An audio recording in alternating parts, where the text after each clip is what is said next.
Hey guys, this is NUSensei, and today we're going through how to measure your draw weight. Now, if I were to ask you what your draw weight is, this may seem really easy. Just check the label. You're probably thinking it can't be that easy. And you're right. What is printed on the label is likely going to be different to what you are actually holding on your fingers. This is what we refer to as actual draw weight or draw weight on the fingers. And there are a couple of reasons why these figures are different. The main reason is because of your draw length. The draw weight is measured at a standard of 28 inches. If your draw length is not 28 inches, then you will not be drawing the same weight as printed on your bow. So if you have a longer draw length than 28 inches, it will be higher than the stated draw weight. If it's less than 28 inches, then it will be lower. This is because the limbs are placed under more or less tension depending on how far you draw it back. Another reason is the tiller.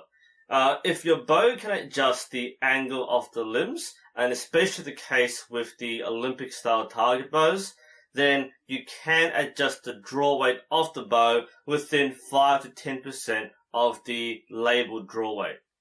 So how do we calculate the actual draw weight of your bow? There are a few methods. The most accurate method is to use a bow scale. There are several models available. You can get really fancy electronic ones, which are quite expensive. This one is somewhat cheaper. It's a mechanical bow scale. It works by using a huge spring to measure the tension required to draw the string back. I'm going to demonstrate by using this fiberglass bow. The label on this bow says 25 pound. I know that my draw length is less than 28 inches, so I don't expect this to be actually 25 pound. You don't actually need to have an arrow knocked. You can do it without an arrow. The reason why having the arrow is useful is because the way you grip the bow scale is going to be slightly different to the way you anchor normally. So you have to draw the arrow back to where it normally is, not where your hand finishes. Just because the way it's designed, as you can see, there is a bit of a gap. So I'm going to connect the bow scale on. Just simply put it on there. And then I'm going to pull it back to where I would normally anchor. And that'll be, again, if I this is where I normally anchor, but the arrow is actually a few inches away from my anchor point. So I'll draw it a bit further back. That's kind of close to where I'll probably have the arrow, around there. Okay, we'll lay it down. And we'll check the bow scale. And it says, about 21 pound. So this 25 pound bow, when drawn back using the bow scale, is 21 pound. And given that my draw length is around 26 inches, that's about right. And now for the big one. This bow is 40 pound. So if I connect the bow scale, and again, you don't have to use the arrow, I'm just doing it because I need a reference point. We'll draw it back. Okay, that's my, not my anchor. I'm going to draw it a bit further. That's where my anchor normally is. Somewhere around there. We'll let it down. And from 40 pound, the actual draw weight is about 33. By the way, this is what the bow scale looks like up close. So you can see that my measurement, when drawn back, is here. It's around 33 pound. By the way, if you're still confused as to why I'm using the arrow, let me demonstrate. When I'm using my finger tab and I'm shooting normally, it will look like this. Okay, so the arrow is actually much closer to here. This is very important. This is an entire inch off what I'm measuring. When I first measured my bow, I actually did it incorrectly. I drew it to my anchor point, which meant that the string was about an inch and a half further away to where it normally is. So I thought this was 31 pound. It's actually 33 pound on the fingers at my normal draw length. That is a huge difference. If you miss your anchor point by half an inch, there may be 1, 2, even 3 pounds of difference between each shot. There's no way you can get a good grouping if you don't have a consistent anchor. So using this actually reinforces the importance of using the same reference point. Now, if you don't have one of these, you can use any scale that has this hook. You can use a portable handheld luggage scale, for example, or wall-mounted one. You may have to be a bit creative on how you get the thing to pull your bow, but you don't need this particular. This is just easy and portable. If you're shooting a compound bow, this is pretty much the only thing you can use to measure your draw weight. That's because the way the compound bow is adjusted makes it different to a recurve bow. So you can't calculate it, you have to actually measure it using a scale. If you don't have a bow scale at all, then you can still estimate the actual draw weight if you know what the labeled draw weight is. The rule of thumb is for every inch of difference between your draw length and 28 inches, you add or subtract 2.5 to 3 pounds of force. For example, if you are shooting a 30-pound bow on a 29-inch draw, then you can calculate your draw weight to be around 33 pound. If it's 27-inch, you take away from 30 pound, so that's around 27 pound. In my case, I've got a 40-pound bow. My draw length is just under 26 inches. So I can calculate this to be around 34 pounds. Now, it is 33 as we measured, so it's pretty close. However, bows do not have a linear draw, which means the bigger the numbers, the bigger the difference, the more variation there will be. To cover this, there is a formula you can use. First, calculate the difference between your draw length and the actual draw length. Then, take the marked draw weight on the label and divide that by 20. Multiply these two figures together.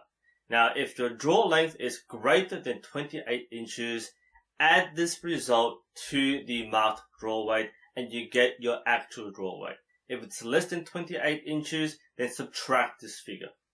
Okay, I know this may sound a little mathematical for you non-math people, so let's work through this together. So let's say that my draw length is 27 inches. Now the difference between that and 28 is 1. So that's my figure here, 1 inch of difference. If I shoot a 25-pound bow, I'll take that figure and I'll divide that by 20. You can do it on calculator if you want to. So 25 divided by 20 is 1.25. Now, I multiply 1.25 by 1. So that's the draw weight here and my draw length difference. The answer, 1.25 times 1, is 1.25. Now, because my draw length is less than 28 inches, I will subtract. So 25 minus 1.25 equals 23.75 pound. Alright, so that's 23.75 pounds. That is my actual draw weight as calculated. Now, if I use a different example, if I go back to, let's say I shoot a 40-pound bow, and I have a 26-inch draw. The difference between 26 and 28 is 2. 40 pound divided by 20 is 2. So multiply these two together, that's 4 pound. That means, because I'm shooting less than 28 inches, I subtract 40 minus 4, that's around 36 pound. Okay, so this is a slightly more accurate version. I should point out the opposite too. If you have a 29-inch draw, and by the way, you can work in fractions. I'm just using whole numbers to make it easy. 29-inch draw, 40-pound bow, same thing, divide by 20, that's around, that's 2. And the difference is 1 for the draw length. So 1 times 2 is 2. So therefore, the actual draw weight will be, well, that's 2. And you add this to the original figure. So that should be around 42 pound. Okay, these numbers may seem different to what you estimate. This is a more conservative figure. I think there are different formulas or different differentials. So depending on which one you use or how you figure it out, you may find the numbers don't quite add up, but you will get a slightly more precise figure here. And again, note the variations between what you actually have your bow set for and what the theoretical calculation is. This is not accurate. It's simply another way to estimate. You still have the rule of thumb. You still have this method, but the only way to truly confirm this is to use a bow skull.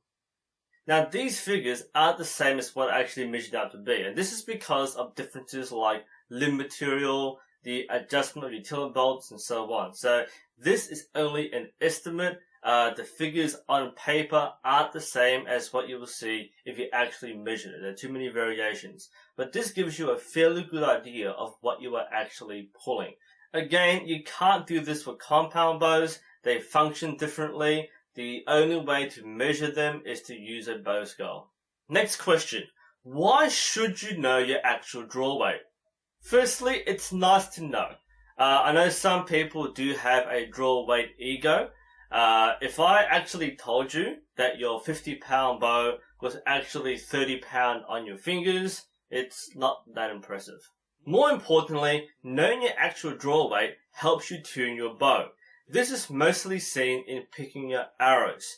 Your arrow spine is picked based on your draw weight, but if your draw weight is different to the marked draw weight, then it won't be a perfect match. For example, my marked bow weight is 40 pound.